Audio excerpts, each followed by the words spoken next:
kids! As I'm reading this fun book and turning the pages, try to spot the noise in the book. Ready? Let's go! Good night, Owl.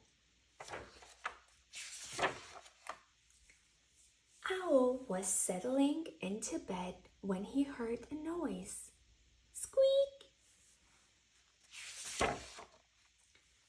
It was a tiny sound, no louder than a whisper, a funny noise he hadn't heard before. Someone must be at the door, said Owl. Just a minute.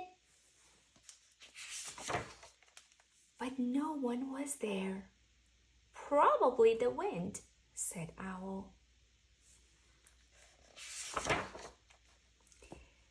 And he lay down in bed and said to himself, Good night, Owl. Squeak! Then he heard the noise again. It's coming from the cupboard, said Owl. So he went to take a look.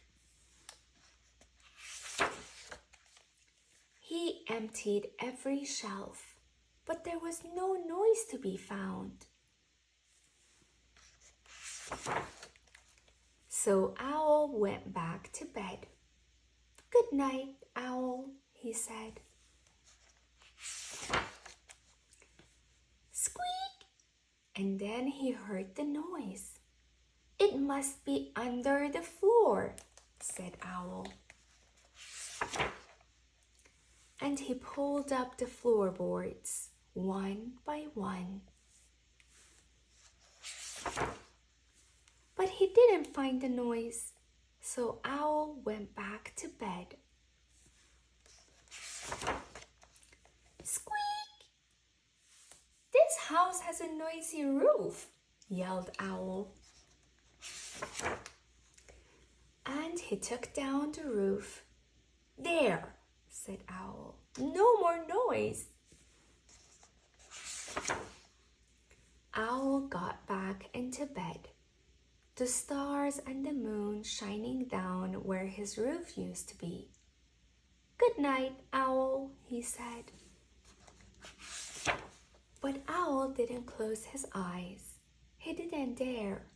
He knew that any second he would hear the noise. He waited and waited and waited and waited. Squeak!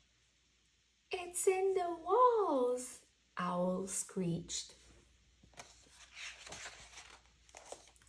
I'll get you, noise, Owl said, as he tore down the walls of his house. But he found nothing. The cupboard was empty, the floorboards were pulled up, the roof was pulled down, and the walls were gone. Owl went back to bed and he said, Good night, Owl. Squeak! And then he saw the noise. Owl smiled. He said, Good night, noise. And they went to sleep. The end.